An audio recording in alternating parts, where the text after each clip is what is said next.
Hi, my name's Terri. I am a lived experience researcher. I'm currently doing my PhD. I've spent most of the last decade working in direct mental health advocacy because I have a long and sometimes quite difficult and painful history with accessing mental health services over the course of my life. So I guess you could say I'm a researcher and a systemic advocate, specifically in the area of mental health service use. I guess over a lot of my adolescence and my adult life, I had a lot of different types of interaction with mental health services. And I was kind of resigned to the idea that I'd be accessing those services for my entire life, and I had this set of assumptions about what that meant about me and what it meant about what my life was going to be like. But as I got older, I started noticing that other people had a set of assumptions about what that meant about me and what my life was going to look like, and that made me angry. And I thought, people are just making these assumptions because they don't know, because they don't understand. And that led me into telling my lived experience story as a way of educating the community about what it was really like to be a person with a mental health condition, and what it meant and what recovery meant, and what people with these conditions actually were capable of, and not to kind of make those negative perceptions that they pick up all that they know and understand about people who have mental health challenges.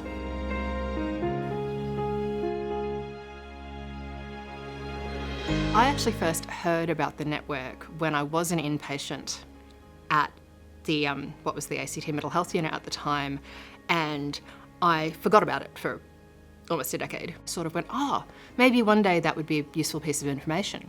And then a couple of years later, the opportunity came along where it was like, actually, okay, the timing is right. I'm in a position where I know what I want to do by getting involved with this organisation, rather than just knowing it's an organisation that exists. So when I finally reached that point where I was like, I get it, and this is what I want to do, that's when I really started getting involved. And I got involved, I think, quite heavily very quickly. It was the right time and the right kind of volunteer work, because I'd been sharing my lived experience story for a while, but I sort of realised that that's a particular narrative, and it's a particular way of framing your experiences to reduce stigma in the general community. But those kinds of stories don't change the system. They don't address the anger and the pain and the really strong emotional responses that you can have. And I felt like that was a gap in my story, that we should be talking about, yes, the good experience that we've had accessing services, but also the difficult experiences we've had and why they were difficult and what can be done to change them.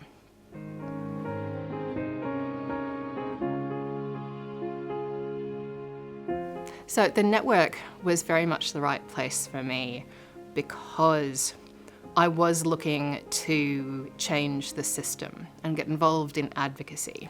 In the context of systemic change, I realised I didn't sort of understand the mechanics of the system. So coming into systemic advocacy actually showed me, all right, how is the system constructed? Who is in the system? Where are these assumptions that people make? If you can actually, from the outset, have it recognised that those different ways of understanding those experiences exist and are valid and are forms of knowledge in the way that clinical knowledge is knowledge, then I think you can get better outcomes for people.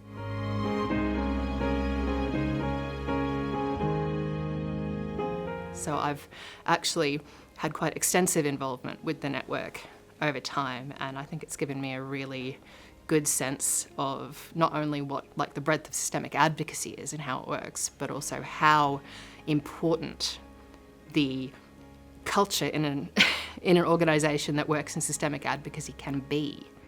The network helped me develop my self-worth, which is something that we know is eroded when people have experiences of mental distress and mental health challenges, and we know is really, really crucial to recovery. I can come across as being quite confident, able to sort of operate in a whole bunch of different spaces. But any time that it was me advocating for myself about my needs, I just wouldn't, or I couldn't, or I'd back down very quickly. From my involvement with the network, I am a much better and more confident self-advocate than I have ever been. It's still taking me some time to process because there's a lot of rage and grief. But it was really freeing. Suddenly I can validly say that's because I am the expert in not only my experiences, but also in my condition and my needs and the types of treatment and support that work for me. And that's a really, really important and helpful position to be in.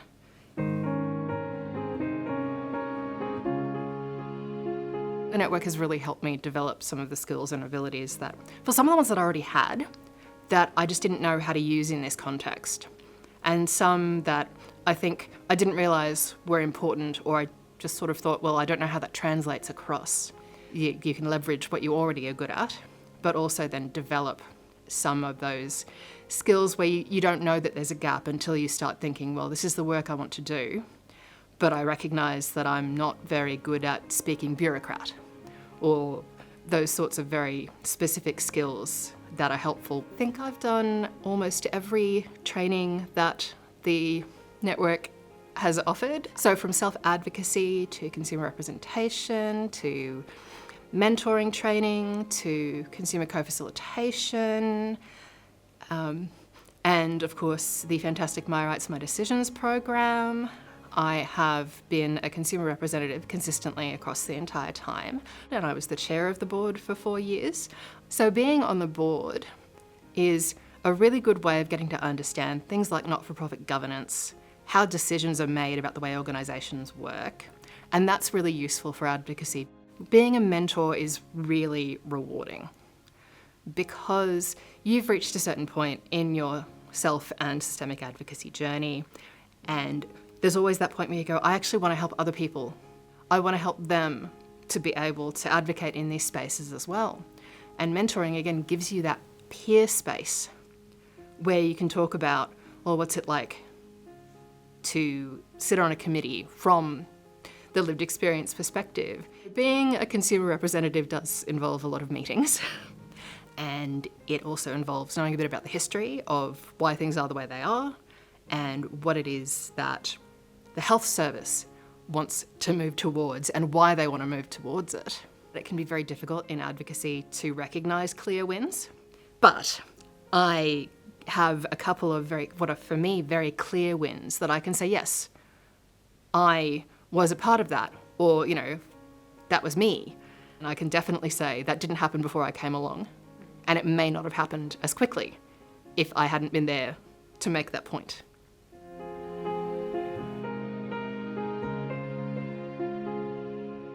The thing that's had the most impact on me about being involved with the network is that I met people who also said, the system doesn't work for us.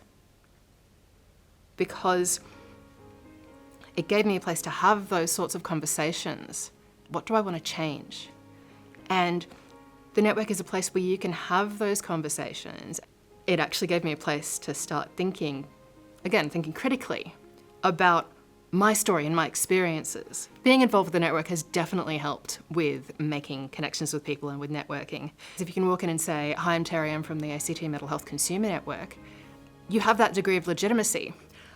Just that little bit of legitimacy can really be a launching pad for then having conversations. Anyone who has a lived experience can absolutely get involved in trying to change the system, but it can be intimidating and confronting because the system is complicated. I spent a really long time buying into the idea that I was the problem because I spent decades having medication thrown at me, hoping that it would stick, being diagnosed and re-diagnosed and undiagnosed and shuffled from one specialty to another. The network helped me understand that sometimes the problem isn't me. Sometimes the problem is the set of assumptions that are made about people with mental health diagnoses. I had to come into this advocacy space and start seeing myself as a whole person before I could start rebuilding that sense that, I'm a person who has value, and my experiences, whether good or bad, have value and can be used to make change for myself and for other people. So if you are going to get involved in systemic advocacy, absolutely start somewhere like the network. Start with a consumer peak where people understand what the experiences of mental distress are like, as well as understanding what the systemic issues are and how they specifically affect people who access those services. So the direction I want to go in is I want people to be involved in making decisions about their lives. It is important.